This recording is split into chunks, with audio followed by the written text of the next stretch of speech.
안녕하세요. 정경호 변호사입니다. 이 블로그 글이 좀 누적되어 있어서 틈틈이 이렇게 영상을 찍어 올리려고 합니다. 음질이 좀 문제가 있어서 일단은 블루투스 이어폰으로 한번 해보고 있습니다. 어떻게 들릴지 모르겠네요. 오늘은 일주일 전쯤에 제가 직접 상담을 했던 교통사고에 관해서 말씀드리겠습니다. 이 사건의 특수한 상황보다는 교통사고에 대한 전체적인 대응 방법에 대해서 운전을 오래 하신 분들도 생각보다 잘 모르시는 것 같아서 간단하게 설명을 드리겠습니다. 이분은 처음 저한테 본인이 실선으로 된 차로 변경이 금지된 실선 구간에서 추월을 했기 때문에 과실이 100%가 아니냐, 상대방이 그렇게 주장한다 그래요. 본인 보험사도 잘해봐야 9대1 정도, 사실 10대 빵으로 나올 가능성도 있다, 이런 말을 하고 있다고 합니다.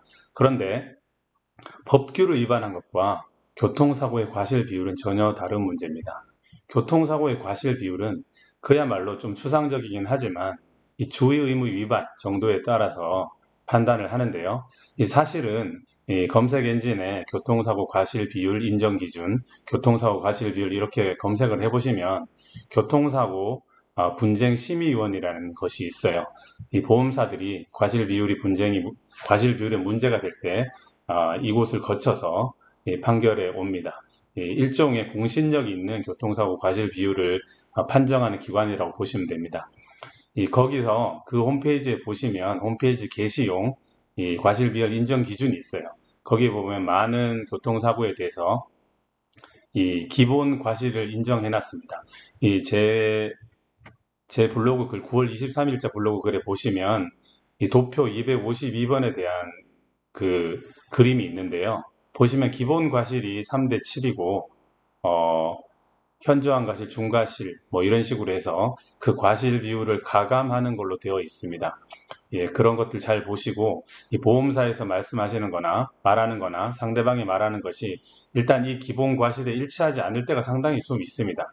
보험사 간에 어떤 그들 간의 관계에 의해서 생각보다 불리하게 과실을 말할 때도 있거든요. 그럴 때는 이 과실 비율 인정 기준을 보시고 이 과실 비율 인정 기준과 다르다, 이런 주장을 하시기 바라고요. 이 인정 기준에 보면 가감 기준이 있어요. 가감하는 요소가 있어서 이 가감은 하나의 예시일 뿐인데요. 실질적으로 상대방의 운전자가 어떤 주의 의무를 기울이지 않았다, 현저한 과실이 있다, 중과실이 있다, 이런 구체적인 어떤 블랙박스 영상이나 그런 것들을 증거로 대시면서 상대방 이 기본 과실 비율을 기준으로 상대방에게 과실이 한 10%더 있다, 20%더 있다, 이런 주장을 하셔야지 설득력이 있고 그렇습니다. 이 교통사고 관련해서 이 소송이 일어날 경우에는 사실은 법원은 이 기준대로 판단을 하진 않아요. 이 기준은 그야말로 1응이라고 하면 법률적으로 한 80% 정도를 말씀드리는데요. 80% 정도의 기준일 뿐입니다.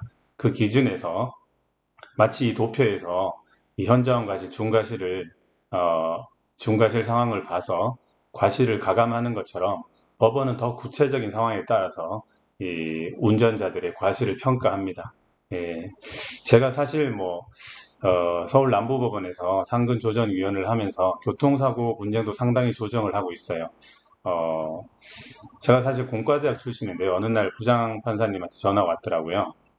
이 정 변호사가 공대 출신으로서 변리사 일도 했고 이런 교통사고 분쟁에서 좀 과학적으로 접근할 수 있지 않겠느냐.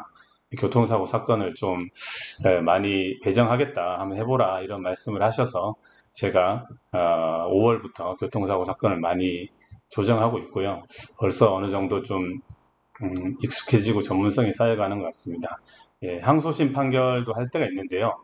이 1심 판결의 모든 기록을 제가 볼 수 있기 때문에 사실 비교적 짧은 시간에 이 교통사고도 제가 어느 정도는 좀 공신력 있는 의견을 드릴 수 있을 것 같습니다. 제가 교통사고 상담을 저한테 하시라는 취지가 아니고 이 교통사고를 어떻게 대응하시느냐, 이 블로그 글을 보고 기본적인 대응 방법을 알아두시라는 취지로 말씀드렸습니다. 오늘 금요일인데요. 즐거운 주말 되시길 바랍니다. 감사합니다.